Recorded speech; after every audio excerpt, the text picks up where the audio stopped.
Hi, hello. Welcome back to my YouTube channel. It's me, registered pharmacist Reshma. തമ്മനയിൽ കണ്ട പോലെ തന്നെ ഇന്ന് നമ്മൾ പറയാൻ പോകുന്നത് വിരശല്യത്തെ പറ്റിയാണ്. കുട്ടികളിലായാലും മുതിർന്നവരായാലും വിരശല്യം എന്ന് പറയുന്നത് ഒരു പ്രശ്നം തന്നെയാണ് അല്ലേ. നമ്മൾ നിസ്സാരമായിട്ട് ഈ പ്രശ്നം കാണാൻ വേണ്ടിയിട്ട് പാടില്ല. അപ്പോൾ വിരശല്യം എന്താണ്?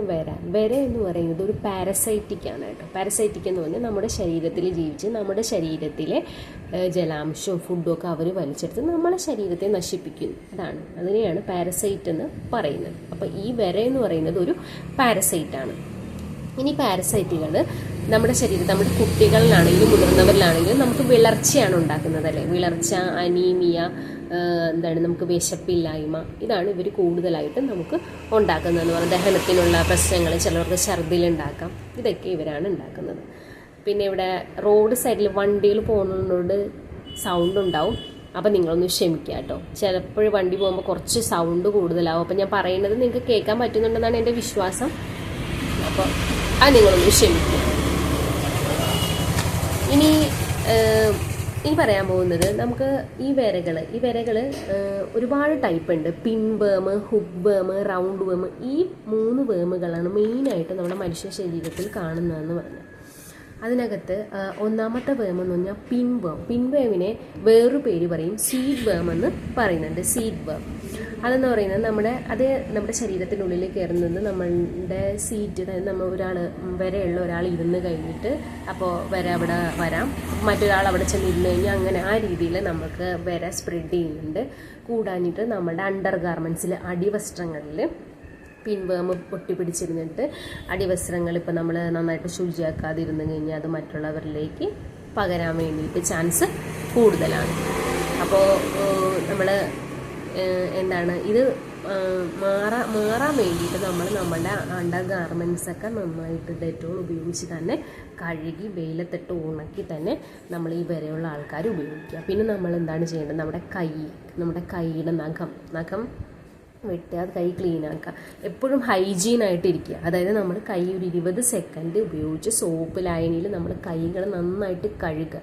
കുട്ടികൾ എപ്പോഴും എന്തിൽ കളിക്കുന്നവരാണ്? മണ്ണിൽ കളിക്കുന്നവരാണ്. അപ്പോൾ അവരുടെ കൈയുടെ വിരലുകളിൽ എപ്പോഴും മണ്ണ് കയറിയിരിക്കുകയാണ്. അപ്പോൾ അവരുടെ ഹൈജീൻ അല്ലാത്ത രീതിയിൽ അവർ ഭക്ഷണം കഴിക്കുകയോ വെള്ളം കുടിക്കുകയോ ചെയ്യുമ്പോൾ നമ്മുടെ വയറ്റിലേക്ക് പ്രവേശിക്കുകയാണ് ചെയ്യുന്നത്. അപ്പോൾ നമ്മുടെ ഹൈജീൻ വെച്ചാണ്. പിന്നെ തുറന്നു വെച്ചിരിക്കുന്ന ഭക്ഷണ പദാർത്ഥങ്ങളായിരുന്നാലും അതുപോലെ പാനീയങ്ങളായിരുന്നാലും നമ്മൾ കുടിക്കുകയും കഴിക്കുകയും ഒന്നും ചെയ്യാതിരിക്കുക. അതൊക്കെ വളരെ ഹൈജീനായിട്ട് സൂക്ഷിക്കുക. അങ്ങനെ ഇത് പകരാനായിട്ട് ചാൻസ് കുറവാണ്. ഇനി 3 തരത്തിലുള്ള വേംസുകളുണ്ട് നമ്മൾ പറഞ്ഞില്ലേ. പിൻ വേം, റൗണ്ട് വേം, ഹുക്ക് വേം. ഈ പിൻ വേമിനെ എൻഡ്രോബിയാസിസ് എന്നാണ് പറയുന്നത്. ഇത് നമ്മുടെ ശരീരത്തിലെ 4 മുതൽ 8 ആഴ്ച വരെയാണ് നമ്മുടെ ശരീരത്തിൽ നിലനിൽക്കുന്നത്. നമ്മുടെ ശരീരത്തിൽ ഇത് പോഷകക്കുറവുണ്ടാക്കും, വിശപ്പില്ലായ്മ ഉണ്ടാക്കും, അനീമിയ, വിളർച്ചയാണ് നമ്മുടെ ശരീരത്തിൽ ഈ പിൻ വേം ഉണ്ടാക്കുന്നത്. ഇനി രണ്ടാമത്തെ വേം എന്ന് പറയുന്നത് ഹുക്ക് വേമാണ്. ഹുക്ക് വേമിനെ നമ്മൾ കൊക്കോപ്പുഴു എന്നാണ് പറയുന്നത് അല്ലേ. ഹുക്ക് വേം, കൊക്കോപ്പുഴു. ഇത് നമ്മുടെ ശരീരത്തിൽ 5 മുതൽ 10 ഡേയ്സ് വരെയാണ് നിലനിൽക്കുന്നത്. നമ്മുടെ ശരീരത്തിൽ ഇത് നിലനിൽക്കുന്നത്. ഇത് നമ്മുടെ ചെറുകുടലിൽ ചെറിയ മൈക്രോ ബ്ലീഡിങ് ഉണ്ടാക്കും. ഈ മൈക്രോ ബ്ലീഡിങ് ഉണ്ടാക്കിയിട്ട് അത് നമ്മുടെ ചെറുകുടലിൽ നിന്ന് രക്തം വെളിയിൽ വരാം. അതായത് നമ്മുടെ മലത്തിലൂടെയാണ് ഈ രക്തം വെളിയിലേക്ക് വരുന്നത്. പക്ഷെ നമുക്ക് നഗ്ന നേത്രങ്ങൾ കൊണ്ട് ഈ ബ്ലഡ് മലത്തിൽ കാണാൻ കഴിയത്തില്ല. പക്ഷെ അവർ മൈക്രോബിയൽ ബ്ലീഡിങ് ആണ് ഈ ഹുക്ക് വേമസ് നമ്മുടെ ശരീരത്തിൽ ഉണ്ടാക്കുന്നത്. ഇത് നമുക്ക് പയ്യെ എന്ത് ചെയ്യും? നമുക്ക് വിളർച്ചയ്ക്ക് കാരണമാകും. ഇത് അനീമിയയിലേക്ക് പോകാം. അങ്ങനെയാണ് ഇവ നമ്മുടെ ശരീരത്തിൽ പ്രവർത്തിക്കുന്നത്. ഇനിയുള്ളതെന്ന് പറയുന്നതെന്ന് വെച്ചാൽ റൗണ്ട് വേം അസ്കാരിയാസിസ് എന്നാണ് പറയുന്നത്. ഇത് 3 മുതൽ 4 ആഴ്ച വരെയാണ് നമ്മുടെ ശരീരത്തിൽ നിലനിൽക്കുന്നത്. ഇത് പേര് പോലെ തന്നെ ഉരുണ്ട് തടിച്ചിട്ടുള്ള വേംസുകളാണ്. ഇവർ നമുക്ക് മലബന്ധം ഉണ്ടാക്കുകയാണ് ചെയ്യുന്നത്. വയറ്റിൽ നിന്ന് പോവാത്ത അവസ്ഥ. പിന്നെ അങ്ങനെ വയറ്റിൽ നിന്ന് പോകാണ്ട് വരുമ്പോൾ നമുക്ക് എന്താണ് ഉണ്ടാകുന്നത്? വോമിറ്റിംഗ് ടെൻഡൻസി, ഛർദിൽ ഉണ്ടാക്കുകയാണ് ചെയ്യുന്നത്. ഈ 3 വേംസ് ഇങ്ങനെയാണ് നമ്മുടെ ശരീരത്തെ ഹാനികരമാക്കുന്നത്. ഇനി നമ്മൾ ഇതിൻ്റെ പ്രിവെൻഷൻ ഞാൻ പറഞ്ഞു. നമുക്ക് ശ്രദ്ധിക്കാൻ പറ്റുന്ന കാര്യങ്ങൾ ഞാൻ പറഞ്ഞു കഴിഞ്ഞു. ഇനി മരുന്നിലൂടെ ഇതിനകത്ത് കോമൺ ആയിട്ട് വിരയ്ക്ക് ഉപയോഗിക്കുന്ന മരുന്നാണ് ആൽബൻഡസോൾ. 400 മില്ലിഗ്രാമിലും 200 മില്ലിഗ്രാമിലും അവൈലബിൾ ആണ്. ഇനി ഇതെങ്ങനെ കഴിക്കണം? ആൽബൻഡസോള് 1 വയസ്സിൽ താഴെയുള്ള കുട്ടികൾക്ക് കഴിക്കണമെങ്കിൽ അത് നമ്മൾ ഡോക്ടറിന്റെ പ്രിസ്ക്രിപ്ഷനോടുകൂടി മാത്രമേ കഴിക്കാൻ വേണ്ടിയിട്ട് പാടുള്ളൂ. ഇനി 1 വയസ്സ് കഴിഞ്ഞ 1 വയസ്സ് മുതൽ 2 വയസ്സ് വരെയുള്ള കുട്ടികൾക്കാണെങ്കിൽ നമ്മൾ സിറപ്പ് രൂപത്തിലായിരിക്കും കൊടുക്കുന്നത്. ഈ സിറപ്പ് 10 ml ഒരു സിറപ്പായിരിക്കും. ഇതിൽ ആദ്യം 5 ml, ഒരു വയസ്സ് മുതൽ 2 വയസ്സ് വരെയുള്ള കുട്ടികൾക്കാണെങ്കിൽ 5 ml ഒരു ദിവസം കൊടുത്തു കഴിഞ്ഞ് കഴിഞ്ഞാൽ അടുത്ത 14 ദിവസം കഴിഞ്ഞാൽ അടുത്ത 5 ml കൂടി കൊടുക്കുകയാണ് ചെയ്യാനുള്ളത്. അതിപ്പം വലിയ ആൾക്കാർ 2 വയസ്സിൽ കൂടുതലുള്ള ആൾക്കാരാണെങ്കിൽ എന്താണ് 4 കുട്ടികൾക്കായിരുന്നാലും വലിയവർക്കായിരുന്നാലും അങ്ങനെ തന്നെയാണ് 400 mg albendazole at A time ഒരു ദിവസം തന്നെ നമുക്ക് കൊടുക്കാവുന്നതാണ് കേട്ടോ.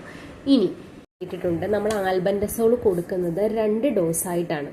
അതായത് ഇപ്പോൾ ഒരു ദിവസം എടുത്തു കഴിഞ്ഞ് കഴിഞ്ഞാൽ നമ്മൾ അടുത്ത 2 ആഴ്ച കഴിഞ്ഞ് 14 ദിവസം കഴിഞ്ഞ് അടുത്ത ഡോസ് എടുക്കണമെന്ന് പറയുന്നതെന്ന് പറഞ്ഞാൽ നമ്മുടെ ശരീരത്തിൽ ഉണ്ടാകുന്ന വിരകളെ നശിപ്പിക്കാനുള്ള കഴിവ് മാത്രമേ ആൽബൻഡസോളിനുള്ളൂ.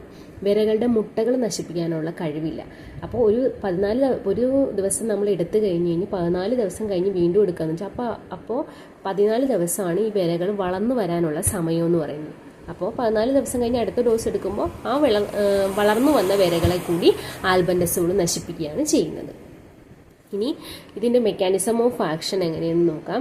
ആൽബൻഡസോള് നമ്മുടെ ശരീരത്തിലെ വിരകളുടെ ഗ്ലൂക്കോസ് ഇൻഹിബിറ്റ് ചെയ്യുകയാണ് ചെയ്യുന്നത്. ഗ്ലൂക്കോസ് അബ്സോർപ്ഷനെ ഇൻഹിബിറ്റ് ചെയ്യുന്നു. അപ്പോൾ ഗ്ലൂക്കോസ് അബ്സോർപ്ഷൻ കിട്ടാണ്ട് വന്നു കഴിഞ്ഞാൽ വിരകൾ ചത്തുപോകുന്നു. അങ്ങനെയാണ് നമ്മുടെ ശരീരത്തിലെ ആൽബൻഡസോള് മെക്കാനിസം നടത്തുന്നത്, വിരകളെ കൊല്ലാനുള്ള. ഇനി അടുത്തത് ഇത് ആൽബൻഡസോളിൻ്റെ സൈഡ് എഫക്റ്റ് നോക്കാം. അതായത് ക്ലിനിക്കലി പ്രൂവ്ഡ് ആയിട്ടുള്ള സൈഡ് എഫക്റ്റുകളാണ് ഞാൻ പറയുന്നത്. എല്ലാവർക്കും ഒരുപോലെ ഈ സൈഡ് എഫക്റ്റ് ആകണമെന്നില്ല. അതായത് ഓരോരുത്തരുടെ ശരീരഘടന അനുസരിച്ചാണ് സൈഡ് എഫക്റ്റ് നമ്മുടെ ഓരോരുത്തരുടെയും ശരീരത്തിൽ അഫക്റ്റ് ചെയ്യുന്നത്. അപ്പോൾ കോമൺ ആയിട്ടുള്ള സൈഡ് എഫക്റ്റ് എന്ന് പറയുന്നത് നമുക്ക് ഛർദിലുണ്ടാകാം, വയറുവേദന ഉണ്ടാകും, കൂടാണ്ട് തന്നെ നമുക്ക് തൊണ്ടയിൽ നീര് വരാം, അതുപോലെ തന്നെ നാവിൽ നീരനുഭവപ്പെടാം. കൂടുതലായിട്ട് ചിലപ്പോൾ ചില അലർജി ഉള്ളവരിലൊക്കെ ശ്വാസം മുട്ടൽ വരെ ഉണ്ടാക്കുന്ന ഒന്നുള്ളതാണ്. പിന്നെ ചിലർക്ക് മുടി കൊഴിച്ചിലുണ്ടാകും, ചിലവർക്ക് വിഷൻ ചേഞ്ചസ് സംഭവിക്കും, വിഷൻ ക്ലിയർ ആവില്ല. ഇതൊക്കെയാണ് ഇതിൻ്റെ മെയിനായിട്ടുള്ള സൈഡ് എഫക്റ്റുകളെന്ന്. അപ്പോൾ നമ്മുടെ ശരീരത്തിലുള്ള വരെ എങ്ങനെയാണ് ട്രീറ്റ് ചെയ്ത് മാറ്റുക എന്ന് മനസ്സിലായി എന്ന് വിശ്വസിക്കുന്നു.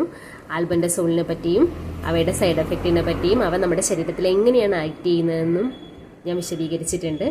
അപ്പോൾ വീഡിയോ ഇഷ്ടപ്പെട്ടാൽ ലൈക്ക് ചെയ്യുക, ഷെയർ ചെയ്യുക, സബ്സ്ക്രൈബ് ചെയ്യുക.